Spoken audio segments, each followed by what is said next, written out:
Hi, I'm Azal Khan from Elite Agent Magazine, and we're here today at our event, How to Lead a Winning Team in 2018. I'm lucky enough now to be joined by Ush Dhanak. She's an expert in emotional intelligence, and she spoke to us today on how to become a more emotionally intelligent leader. So Ush, there's a lot of talk about being an emotionally intelligent leader and making workplaces more emotionally intelligent. So how does an EQ leader lead with change, and how do they respond to change? Yeah, look, I think change is happening in the workplace just absolutely everywhere. And I think the key signs of a leader that is highly emotionally intelligent is the ability to lead their team through that change and actually teach them what resilience means. So resilience is the ability to bounce back from any setbacks, and it's the perseverance to carry on.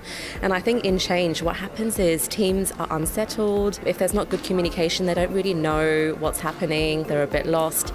And a good leader can actually pick up on those cues. They're really aware of what their team are feeling, and they can share information. They're transparent, and they can go, you know what, it's okay. We're going to get through this. So Ush, as you know, in our modern life, meetings have become the bane of our existence.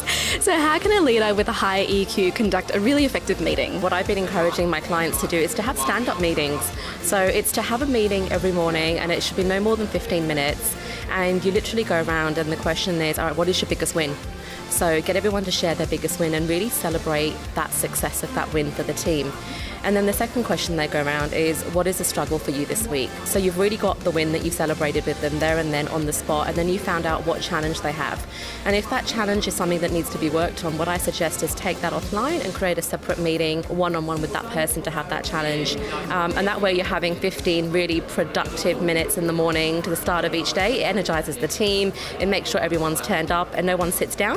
And in 15 minutes you're done, and then you can book in some meetings afterwards. So Ush, you've written a lot about this topic, and one stat you've mentioned is that only 15% of workers out of a 1 billion population of full-time workers are engaged at work. So what's the missing link? Is it EQ?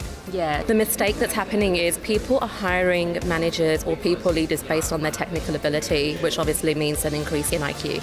And that's fantastic because it shows that they can do the job. But what people are not actually looking for when they hire for talent is their ability to manage their emotions and the EQ aspect. And I think the EQ is the X factor. And I, in one of my articles, said that it's that magic sauce that McDonald's has that you just never know what's in it, but it's so good.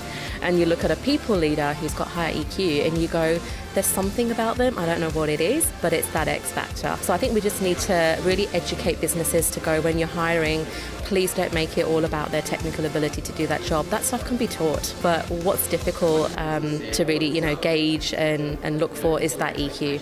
And that's where people like us come in. You can do assessments for EQ. So rather than doing the usual psychometric tests like DISC profiles, you can do emotional intelligence profiles as well, and really understand where they sit on that spectrum. So it's understood that people are often born with their IQ, but what about EQ? Can it be learnt? Yeah, absolutely. So I've got clients that are in their 70s that are learning about emotional intelligence. With EQ, it can be learnt at any stage. And I think that, I look at myself, and I've been trained in it for 2 years, and I'm still a work in progress myself, even as an EQ coach. And it's something we constantly develop. It's something we constantly learn. Resilience, personal power, they're some of the aspects and competencies of emotional intelligence.